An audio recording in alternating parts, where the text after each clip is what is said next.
the protagonist dared to ask her questions. Seeing her reaction so intense, the protagonist realized they had asked the wrong person. As soon as those words escaped, Teresa launched another attack on the protagonist. However, what puzzled the protagonist was that not only could she create illusions herself, but she could also use magic within the illusion.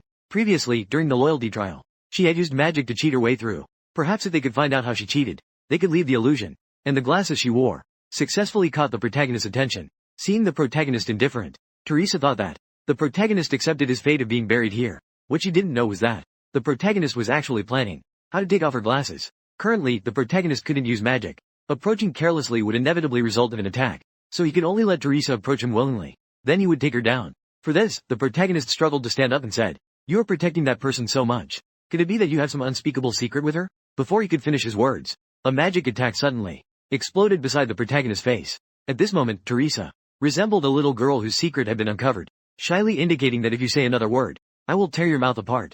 As the plan was going very well, the protagonist's lips couldn't help but curve slightly. He then raised his arm, employing Tang's signature move, the upward point. "Come here. If you have the guts, come here. Tear my filthy mouth apart with your own hands." As soon as these words were spoken, it truly made Teresa furious. Then, she clenched her fingers. The protagonist's hands were bound by an invisible force. No matter how he struggled, it was useless. "It doesn't matter if you provoke me. Anyway, you can't use magic.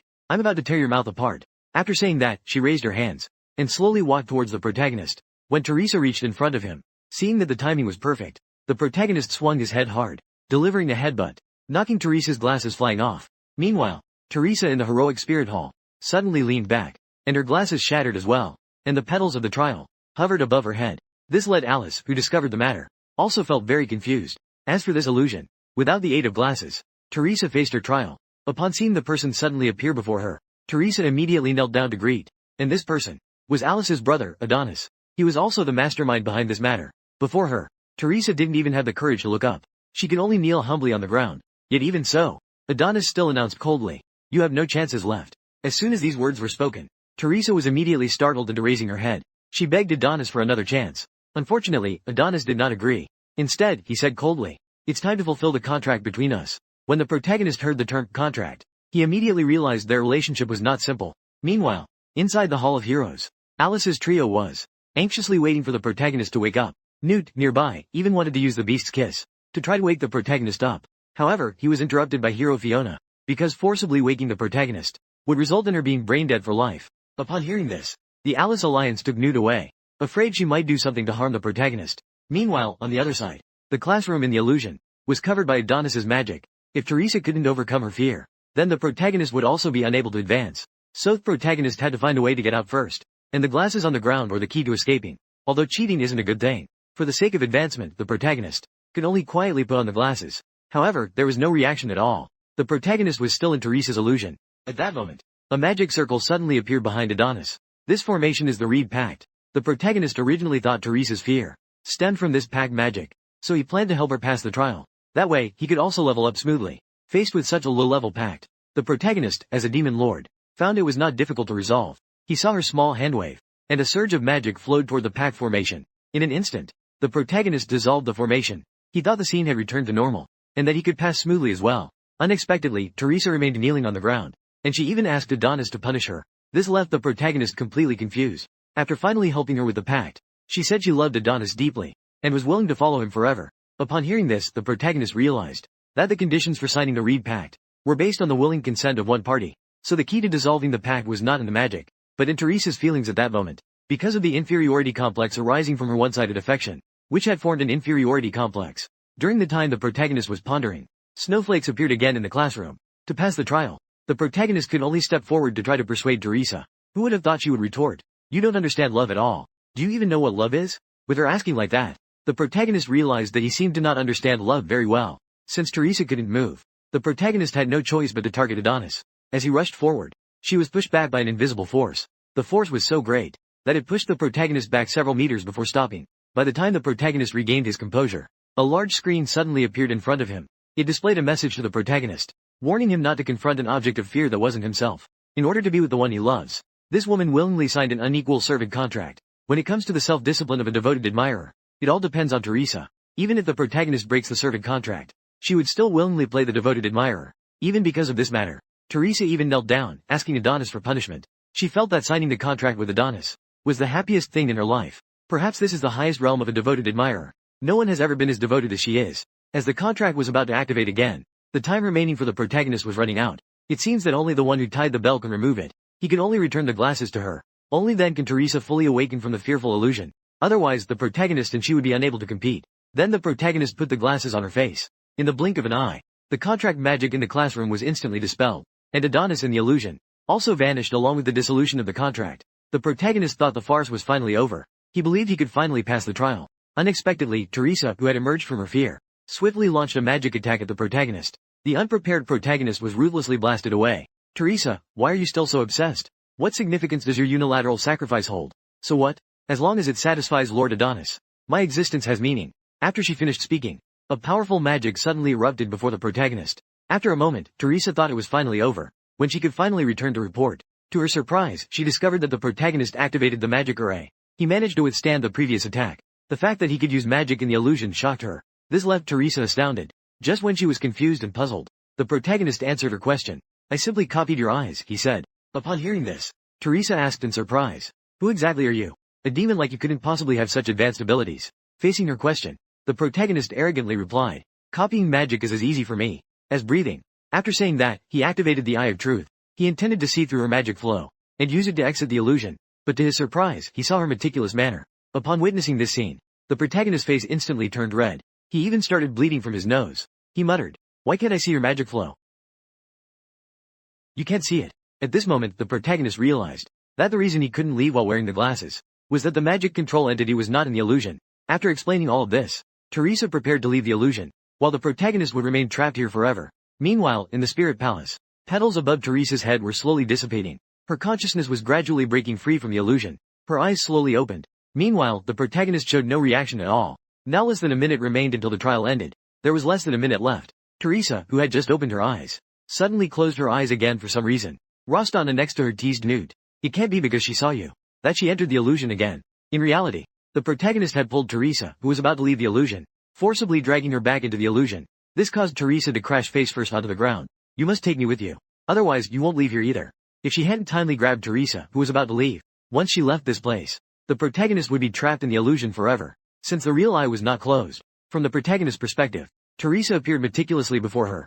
Seeing this scene, the protagonist couldn't help but bleed from the nose again. He thought this was already impressive enough. Who would have thought that Teresa would turn to the protagonist and say, I won't take you out of here. I will completely trap you here with a whirlwind. Seeing such a wonderful scene, the protagonist, overwhelmed by the stimulus, started bleeding profusely. He almost lost his life. Fortunately, the protagonist quickly closed his true eye, thus saving his life. He then expressed that Adonis dared not confront him face to face, but used a girl's feelings to deal with me. He's simply a shameless coward. Hearing the protagonist talk bad about Adonis, Teresa instantly became furious. She unleashed a torrent of words at the protagonist. However, she was easily countered by the protagonist, and he mocked her again, saying, wake up. Hiding behind a woman doesn't make you a man. After being hit by her own magic, Teresa fell backward. If she is as excellent as you say, then even if I level up and obtain the hero's mark, she should be able to defeat me by her own strength. Don't you want to give her and yourself a chance to prove it? At this moment, facing the Demon Lord's question, Teresa was completely stunned. For some reason, her heart felt a stir it had never experienced before. Time passed little by little. There was less than 10 seconds left until the trial ended. Alice and her two companions were anxiously waiting by the Demon Lord's side, but the Demon Lord still showed no signs of waking up. Looking at the unmoving Demon Lord, Alice silently prayed for him to wake up soon. Just as Hero Fiona announced the end of the trial, the Demon Lord suddenly awakened from the illusion and let out a long yawn. Only then did Alice's anxious heart finally relax. However, she still scolded the Demon Lord harshly. As for Newt, she took the opportunity to try to comfort the Demon Lord, but she was stopped by Alice. Of course, Rostana was very worried as well. After all, if the Demon Lord couldn't advance, her plan would be in vain. During their playful bickering, Teresa suddenly appeared and said, Demon race. This low-level physical temptation. Is this what you call a channel? Newt looked confused after hearing this. She had no idea what Teresa was talking about. Meanwhile, Alice sensed something was off. The protagonist had never spoken to her before. Could it be that they have some untold secret in the illusion? What is the secret that can't be revealed? Just thinking about this made Alice instantly furious. She angrily confronted the protagonist. Just then, heroine Fiona suddenly spoke up. She asked the protagonist and Teresa to stay. The rest of the candidates were to wait for the next trial. Upon hearing this, Alice immediately began to worry about the protagonist. After the candidates left, Fiona spoke to the two of them. There was no issue with the time you both woke up from the illusion. However, from the magical feedback I monitored, it seems you both did not complete the trial. Upon hearing this, the protagonist showed an incredulous expression. Did he not overcome the fears in the trial within the illusion? Haven't I overcome my fear? In contrast, Teresa accepted this fact with ease, because she knew she simply could not defeat Adonis. At her most confused moment, the protagonist extended a helping hand. He persuaded Teresa with his words. He even made her heart stir with a feeling she had never experienced before. But what was utterly unexpected was that after the trial ended, heroine Fiona surprisingly detected the two of them have not completed the test. For that reason, she was thinking of disqualifying them from the exam. Just as she was about to announce it, Teresa decisively activated her glasses ability, and the distracted Fiona immediately changed her statement, announcing that both of them successfully passed the trial. The protagonist noticed this operation as well, but she did not expose it. She was even somewhat surprised by why Teresa would help her modify the data. When she noticed the protagonist looking at her with the same gaze, Teresa just glanced at him with a flushed face. Meanwhile, in the Hall of War Spirits, two men in black were plotting how to kill the protagonist. Due to their losses in the previous 2 rounds, this made them even more vigilant against the protagonist. However, in the 3rd round of testing, they had absolute confidence in their method to ensure the protagonist could not pass the trial. The scene shifts to 3 years ago at the Hero Academy. At that time, Teresa was playing a card game comparing sizes with others. The opponent had drawn the 2nd largest card, the king. If Teresa wanted to win, she can only draw a queen-level card to win this match. Then, under a slight magical fluctuation, she indeed drew a queen card. The opponent, seeing that Teresa was consistently winning, immediately suspected that Teresa was cheating. Classmate Teresa, I heard your family excels in magical disguise techniques, right? It seems you really did manipulate the cards just now. Such a little brat. Saying this, she slapped Teresa across the face. Meanwhile, she continued to humiliate her verbally. At that moment, Teresa was small and helpless. She didn't dare to resist even after being struck. She could only sit on the ground, insisting she hadn't cheated. Little did they know, the more Teresa acted this way, the bolder their actions became. They even tore Teresa's top right there. They gave her no chance to retaliate. Just then, the classroom door was suddenly kicked open. Hearing the noise from behind, the trio from the poetry club immediately stopped their actions, and the person who walked in was none other than Alice's brother, Adonis. Upon seeing such a disgraceful scene, Adonis spoke coldly to the 3 from the poetry club. Is this how you treat your classmates? Just a glance. It scared them into running away in a panic. They ran while shouting that they would never dare again. After they left, Adonis silently unbuttoned his coat. Upon seeing this scene, Teresa thought he was plotting something against her. Tears of fear streamed down her face. But in the next moment, Adonis simply draped his coat over her. But at that very second, naive Teresa completely succumbed. Moreover, Adonis confronted her directly about her cheating methods. Realizing that her secret had been discovered, Teresa hurriedly explained that it wasn't intentional. But before she could finish speaking, Adonis interrupted her. Because she didn't care at all whether Teresa cheated or not. That wasn't important to her. Her true intention was simply to get Teresa to join the student council. That way, it would be easier for her to work for her. The scene returned to the Hall of Heroes. At this point, there were very few candidates left who had passed the courage trial. For this reason, Newt specifically reminded the protagonist to stay close to her next time. As soon as the words left her mouth, Rostana nearby started to undermine her. She indicated that the next stage is an intelligence test. Make sure not to team up with low IQ skinny people. Instead, it was Alice. She didn't go looking for the protagonist. Instead, she was reflecting on what had happened earlier. It seemed like everything was gradually aimed at the protagonist. Just then, Teresa suddenly walked up behind the protagonist. She reminded him to be careful during the upcoming test. The protagonist was somewhat surprised to hear this. He then asked her, "Are you reminding me?" Seeing the two whispering to each other, Alice rushed out immediately to interrupt their conversation. She also warned Teresa to stay away from the protagonist. After the commotion, Hero Grass announced, "The 3rd stage of the intelligence test officially begins. There are currently 7 contestants remaining. Next, they will face even more brutal challenges. First, there are a total of 4 examiners for the intelligence test. They are, respectively, the Beastman Hero, the Invincible General Piermont, the Dwarf Hero, the Scheming Leader Dodonis, the Elf Hero, and the Mysterious Lockfield, and the Human Heroes. The God of Strategy, Thorbold. They are all renowned heroes from various races. Unfortunately, they bravely sacrificed themselves in the crusade. However, the male protagonist has no memory of them at all. Next, they will each present a question. Only by answering all the questions correctly can they pass the test." After saying that, Glass drew his bow towards the ceiling. With one arrow, he pierced through the ceiling of the heroic bow. The test officially began at that moment. In a moment, the male protagonist and his group were led to a mysterious chessboard. 4 examiners stood at each of the 4 directions outside the chessboard. They surrounded the male protagonist and his group. Although they did not provide any hints, the male protagonist knew this was the first question. However, the only useful clue at the moment was the 3D map beneath their feet. This made Newt, who was already not very bright, even more confused. Just as everyone was puzzled, Alice sensed a clue. She realized that this map depicted the site of the Mindani battle. At that time, due to a tactical layout error, the Beastman army was defeated by the demon race's left protector. When Alice mentioned this, Felix also realized that this chessboard was not simple. Perhaps this question is related to the layout, and they are the pieces on the chessboard. Only by setting up the correct battle layout can they fulfill Piermont's obsession. Perhaps they can successfully clear the challenge. Back then, Piermont in the Battle of Mindani, the layout was too scattered. As a result, they were defeated one by one by the demon army, leading to the total annihilation of the army. To win that year's battle, The correct formation should be the 7 stars convergence. This way, it can shorten the distance and form a circular might. It can both attack and defend. After figuring out the solution, Alice then cast spells to mark each direction. Now, they need to simulate the 7 stars convergence formation on the chessboard. Each position should have one person to simultaneously exert force and activate the formation. However, before they even started, they were questioned by Rostana.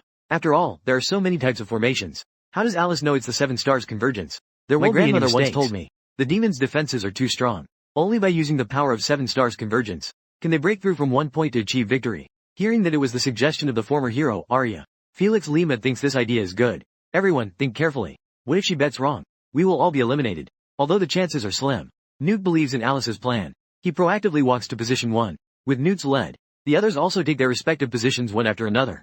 Only Teresa stands still in place, neither opposing nor approving. Seeing this, Alice asks, Senior Teresa, do you have any concerns? However, she still does not respond. All she thinks about is the task Adonis assigned to her earlier. Now she just needs to stand still in place to complete the task Adonis has given her. Actually, I also complete updates on time every day. I hope the big shots can give a little encouragement. Please, please. Just during Teresa's contemplation, the voice of the male lead suddenly echoed in her mind. Teresa, follow your heart. Think about what I have told you. Do not cling to your so-called twisted love. This led to everyone's elimination. Is this how you prove your love? So your love is so selfish. Someone who only uses love to numb themselves. She has been a soulless doll forever attached to a scumbag. Now there is little time left until the trial ends. The obstructed hero, Piermont, has also raised his giant axe, ready to announce the answer. Just then, Teresa stepped out of her inner fears. She stepped into the array marked by Alice. At this moment, the dwarf hero, Dodonis, slowly emerged from the cave. Welcome to Dadonis's kingdom of mathematics. Heroes, please listen carefully to the questions. In total, there are treasures weighing S kilograms. Among them, 1 kilogram of gold, kilograms of silver coins, C kilograms of jewelry. The device will explode in N minutes. Please calculate based on your abilities the weight of the most valuable treasure you can take out. Hearing such a complex arithmetic problem, Newt, who only knows addition and subtraction within a certain range, could only helplessly wave his hand. Just then, a rustling sound came from behind them. Looking back, they found a muscular man quickly calculating the answer. Finally, through his relentless efforts, he managed to calculate the answer. Don't be fooled by his brute strength. In fact, he is a master of calculus. In his eyes, math and muscles are the same. They are a form of exquisite art. But it's utterly unexpected. The answer he painstakingly calculated turned out to be wrong. For a moment, he couldn't accept this fact. He fell into a state of conspiracy. The more he thought about it, the angrier he became. He dramatically performed a clothing explosion, but he couldn't escape the fate of elimination. Later on, Felix also calculated the answer. When he was about to reveal his answer, he was ruthlessly informed that he was wrong. This left Felix completely bewildered. When he calculated the answer again, he found that each time he got a different result. The sword had already eliminated 2 people. The remaining few dared not answer easily. But if they continued to drag this out, the time until the end would only get shorter. While Alice and her companions were still in a frenzy, Talisha was already thinking whether to cheat to pass this level. After all, the protagonist beat him to it. Suddenly, he stood up and said, This problem is very simple. I already know the answer. This action drew everyone's attention to the protagonist. As for why the protagonist knows the answer, it has to do with the past. At that time, he was still the Demon Lord. He suddenly received a report from Lacey. It stated, a dwarf hero, because he couldn't resolve the treasure issue, was trapped to death in a cave. The one who set this question was the protagonist himself back then. Now this question appeared before the protagonist once more, and he certainly knew the correct answer. As for the dwarf hero, Dodonis, the reason he was trapped in the cave was due to his inner greed causing trouble. In fact, the answer to this question is quite simple. The most precious treasure is not this pile of metal on the ground, but rather oneself. So the correct answer is each of our own weights. It's not easy to make. Thank you to everyone for your support. Please take a moment to click. Please, please. Once these words were spoken, Dodonis announced that the protagonist answered correctly. Strong Newt immediately revealed that his weight is only 49 kilograms. This stunned Alice. When she heard that Teresa was only 47 kilograms, Alice felt an unprecedented sense of crisis. Later, she learned that Rostana weighed less than 90 pounds. Alice immediately began to panic. In the end, she just gave up. Refused to publicly answer this question. The protagonist originally wanted to persuade her to reveal her weight. Only then could they advance to the next level. Unexpectedly, he received a fierce blow from Alice. His face was even reshaped by her. After a moment, Dodonis approached the protagonist, asking her how she knew the answer. In order not to reveal her identity, the protagonist made up a lie and complimented her as well. After successfully clearing the level, Dodonis began to gradually dissipate into the air. At the same time, the cave slowly transformed into a grassland, and the examiner for the 3rd level also appeared here. She was the elven hero, Lockfield. Welcome to the fantasy forest of Rockfield. This time, what you need to do is a multiple choice question. As the words fell, coffins suddenly appeared on the grass. Fellow students, surrounding you are 99 coffins. Only one holds the body of the hero Rockfield. Please choose it. Everyone has one chance to choose. As long as one person chooses correctly, You all can advance. Do not touch the coffins during the selection period. After learning the rules of the game, the crowd began to complain that there were too many coffins. The chances of selecting are extremely low. Only Rostana stood still, pondering something. It turned out that during the courage trial, Rostana returned to her childhood. At that time, her family was murdered. A man in black took her in. In the days that followed, the man in black continuously trained Rostana under the pretense of revenge. During this time, she fell countless times. But in the end, she persisted. Until one day during training, Rostana accidentally heard someone calling her. Following the source of the sound, she discovered it was coming from a mushroom sticking out of the ground, and the sound emitted by this mushroom was indeed her deceased uncle Rockfield. Who would have thought? She chose without even thinking the coffin closest to her. But before opening the box, she made a request to the hero Rockfield to open the other coffins first. After receiving Rockfield's permission, Rostana waved her hand and cast a spell to lift open all the remaining coffins one by one, except for the one she chose. However, this action left everyone puzzled. They all cast curious glances. At this moment, Rostana explained, the elusive Rockfield is best at hiding. Ordinary hiding can be easily discovered. If it were me, I would definitely use a dynamic hiding method. This way, even if you open any coffin, it won't be the correct answer. Only by opening all the other coffins, the remaining one is the only correct result. The systems are different. Thank you for everyone's support. Please do me a favor and click a bit. After listening to Rostana's explanation, everyone suddenly understood the reason. Eventually, all the coffins were opened. Without exception, they were all empty inside. Now only Rostana's remains. This coffin has not been opened. When she pushed open this coffin, the corpse of Hero Rockfield was clearly inside. The moment she saw her uncle's body, tears welled up in the corners of Rostana's eyes. However, it is not a time for sadness. To find what her uncle left behind, Rostana carefully examined every corner of the coffin. At that moment, a blue mushroom suddenly appeared on Rockfield's head. Rostana was astonished to see this, confused as to why the mushroom from the illusion appeared here. Just as she was wondering, the mushroom on Rockfield's head suddenly lit up. A strong beam of light flashed, making it impossible for Rostana to open her eyes. When she regained her senses again, she found herself in the scene of her former home being burned. At first, she was somewhat puzzled why she had returned to this illusion, until she heard someone speaking behind her. Only then did she turn around abruptly. She discovered that a mysterious person was commanding his subordinates to have her announce messages to the major races, framing the demon race for this heavenly fire, and stated that from now on, the elves and demons would be irreconcilable enemies. The one who spoke, Rostana recognized at a glance. She was the leader of the elves. While they were conversing, a girl's cries could be heard not far away. The subordinates initially thought of approaching to kill her, but were stopped by the elven leader, because she believed that children nurtured by hatred could become the best warriors. After learning the truth, Rostana gradually awoke from her unconsciousness. The four male protagonists successfully passed the wisdom trial. They returned to the trial tower once again. At this moment, Rostana finally understood that the demon race had never been the real enemies, but the demon lord was whom they had aimed to defeat from the start, the true target of their crusade,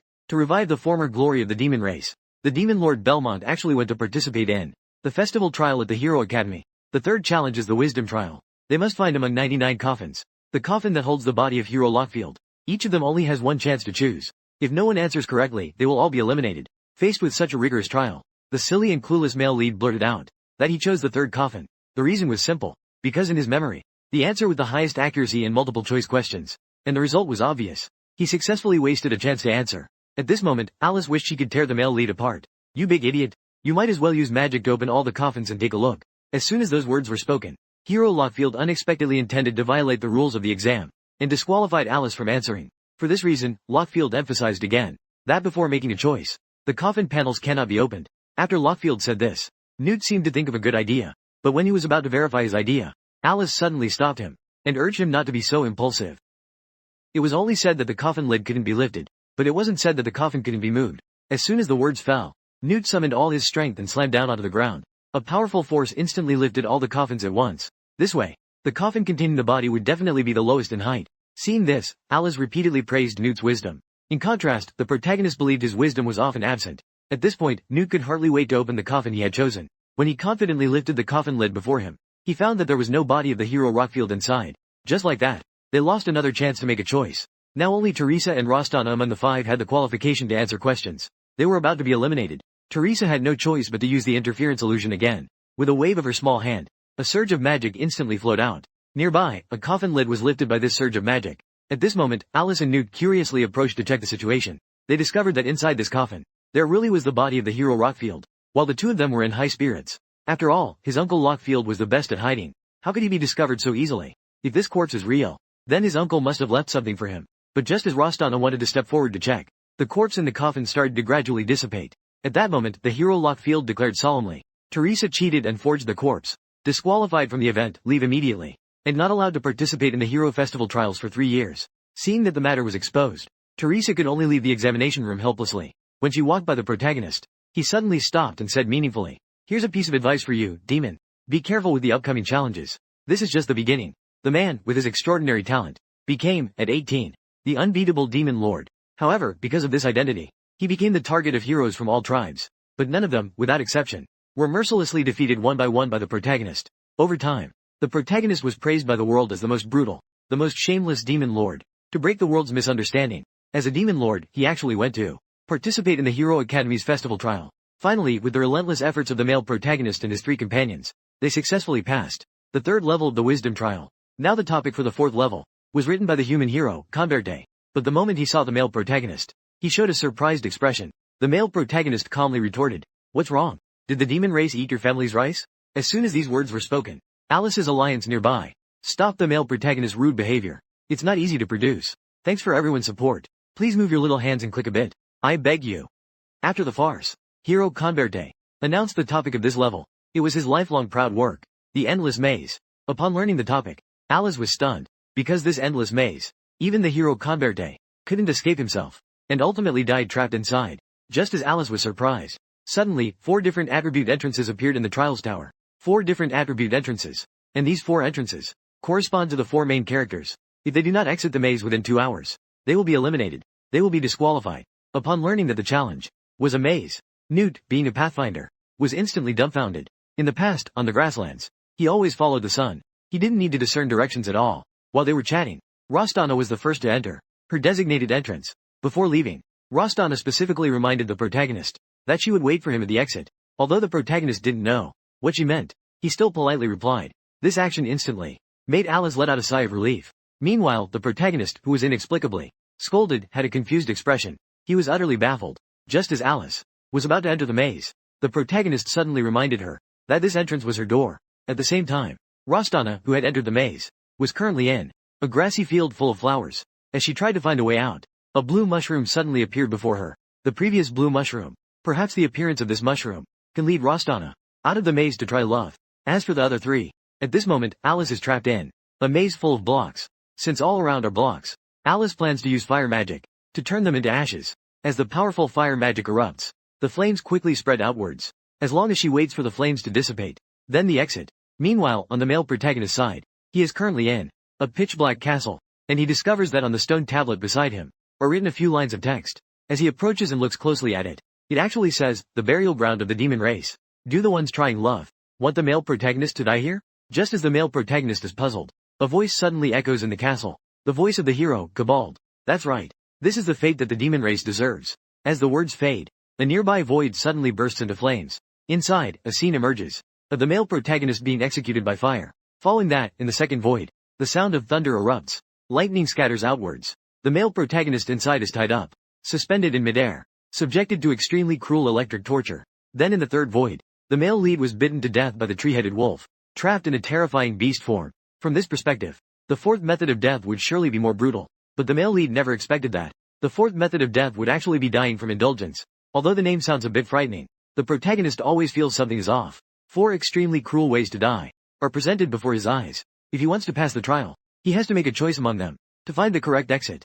As he gets closer to the exit, the accompanying bright light grows stronger. When the protagonist opens his eyes again, he finds himself back at the starting point. The stone tablet still reads, "The grave of the demon race." Clearly, he chose the right exit. But why does he still end up here? This leaves the protagonist bewildered. The system is inconsistent. Thanks to everyone for their support. Please click a bit, I beg you. Meanwhile, on the other side, Newt is sweating all over, gasping for breath as he crouches on the ground. Because in the maze he is in, 9 suns have appeared, and no matter which way he goes, he still ends up back at the starting point. And this is the human hero, Congo Port's lifelong masterpiece, The Endless Maze. The protagonist, who doesn't believe in evil at this moment, is still trying various exits, but without exception, he ultimately returns to the starting point. The protagonist can no longer remember how many times he's tried, but even if it's a looping magic, there should be a way to break it.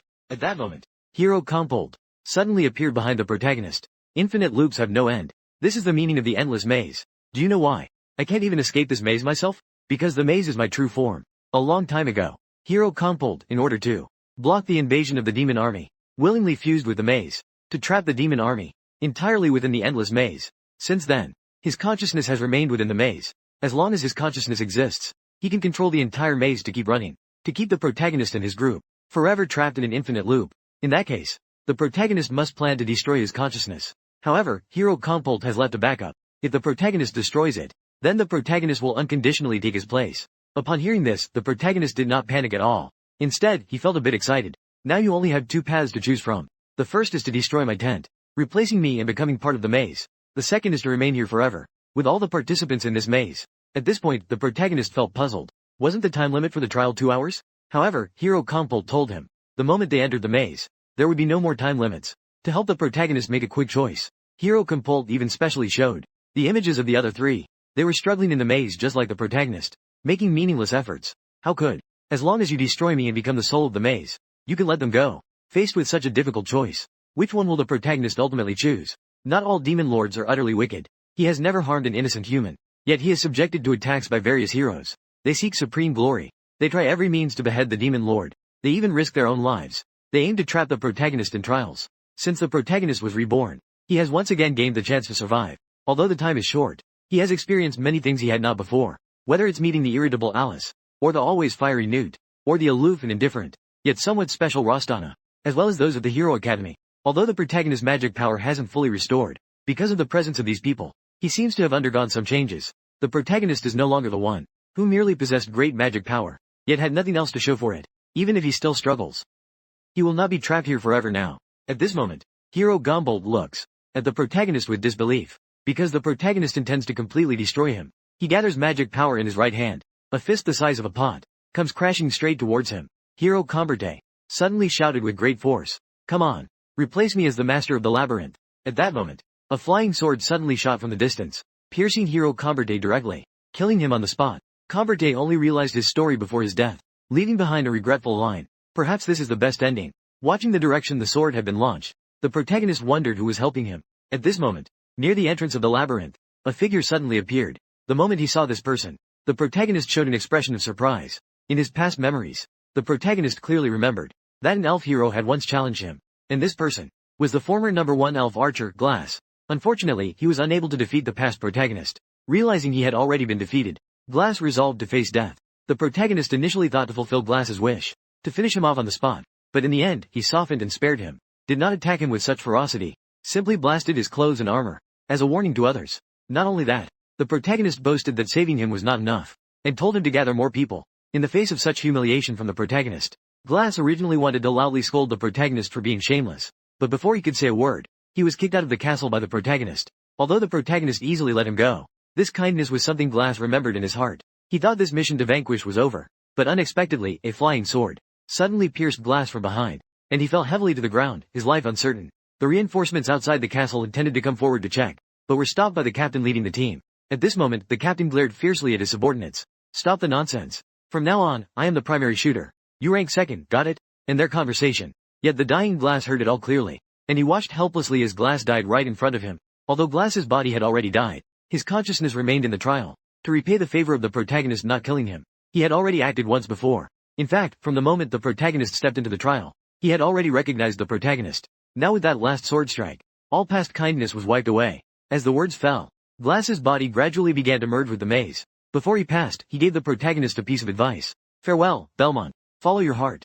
Do what you most want to do." After Glass completely vanished, a trial completion prompt appeared before the protagonist. Soon after, the protagonist and his three companions appeared again in the heroic spirit hall. Although they had passed the trial, Alice could not bring herself to feel happy. In contrast, Newt looked indifferent. Meanwhile, Rostana was looking forward to the final third round segment. The scene shifted to the hall of the Hero Academy. At this moment, the headmaster announced that the protagonist and his three companions had successfully passed the first 2 rounds of the trial. They learned that a demon had entered the finals. The onlooking students were discussing among themselves. But despite that, the dean still calmly announced, "The third round will take place in 2 days. Please, all qualified students, take a good rest. Be fully prepared." Upon hearing they could finally rest, the protagonist immediately felt exhausted all over. As he was about to go rest, Lee Ji-dae suddenly jumped out, hugging the protagonist's thigh. He cried out, asking why the protagonist took so long to come out. He thought the protagonist had been hiding inside. After finishing his lament, Lee Ji-dae quickly got back up, pulling the protagonist to run outside. He kept saying he would take him to a good place. The scene shifted, and they arrived at the red light district, a man's dream. Inside a private room somewhere in the red light district, Lee Ji-dae carefully prepared for the protagonist. A celebration ceremony. At this moment, the protagonist skillfully extended his right hand and pointed at the three girls in the room. Upon learning they were chosen by the protagonist, all three of them instantly blushed. Seeing the protagonist's skillful actions, Li Jitae admired him even more deeply. However, the protagonist said that the three of them were the ones who had rushed him before. To ease the awkwardness, the three of them hurriedly stepped forward to explain their previous mistakes.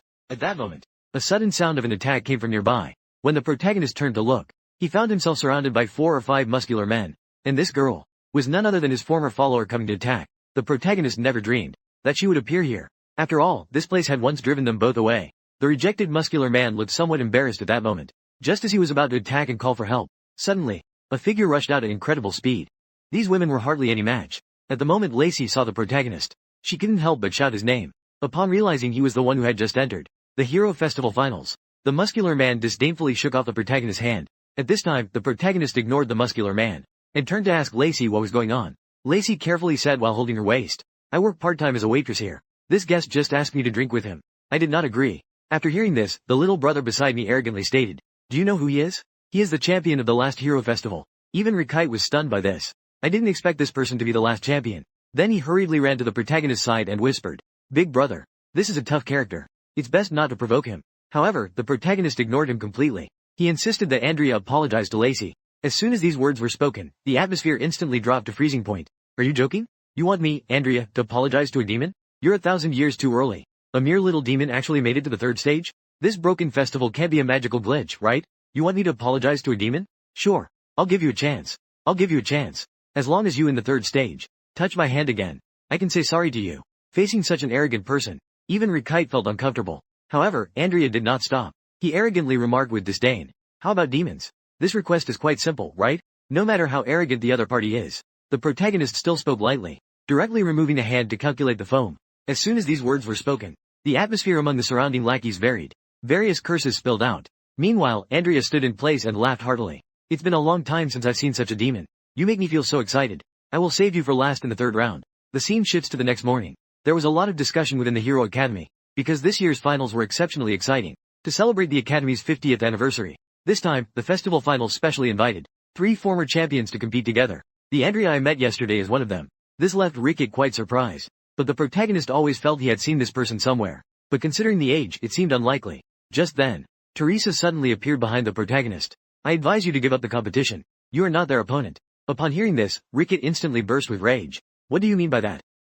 Do you look down on my brother? Do you know how strong he is? So many girls were drinking at the club last night." Before he could finish his sentence, he was interrupted by Teresa. "You actually went to the club last night?" He immediately turned red in the face. He questioned the protagonist about what he did last night. Who would have thought the protagonist would make things worse? He claimed that the club was a place where people could grow bigger. But in reality, last night, the two of them drank a bowl in the red light district. Teresa was immediately utterly disappointed in the protagonist. Before leaving, she still warned him not to participate in the competition. However, the protagonist remained resolute and stated firmly, "These are all the puddings Lacey specially prepared for him. But these ingredients are strictly forbidden." The protagonist wondered where these things came from. Lacey immediately explained. Upon learning that the master was going to participate in the festival to bring glory to the demon clan, these were all caught personally by the local demon villagers. The protagonist couldn't help but exclaim, "AHTHE demon folk are still so brave. It truly is touching." Just then, Lacey suddenly took out a vial of potion. This was the dragon saliva that Lacey had used before. "As long as we have this, the Hero Festival competition will be able to aid the protagonist. However, the magic dragon saliva in an open environment will vaporize if the temperature exceeds 37 degrees. But how did Lacey collect it? It turns out that a few days ago, Lacey had quietly gone into the dragon's cave and took the opportunity to collect the magic dragon saliva while it was sleeping. She left and then spat it out to collect it together. This trial is the only hope for the demon tribe. Lacey does not want the protagonist to make any mistakes. The protagonist learns that everything they did was for him. Determined, he vows not to let them down. He changed direction and arrived deep within the battle spirit hall. At this moment, the person behind the scenes is blaming the hero, Cobalt, for his mistakes. Not only has he failed to eliminate the protagonist, but he has also allowed him to successfully pass the first 2 trials. Yet the person behind the scenes is not worried at all. He even vows confidently that the protagonist will surely die in the 3rd trial. And he is Edward, who was defeated by the protagonist during the entrance exam. To take revenge for the injustice he suffered, he would love nothing more than to tear the protagonist apart. Just then, Edward suddenly sensed something unusual. Looking up, he discovered a bat hanging upside down in the hidden room. As a guardian teacher of the Battle Soul Hall, Edward knew very well that without his permission, no living thing could enter.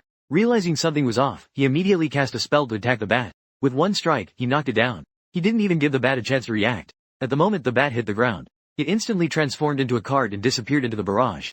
Meanwhile, on the other side, Their conversation was heard clearly by Adonis. At the moment the bat was shot down, the cards on the table also began to gradually fade away.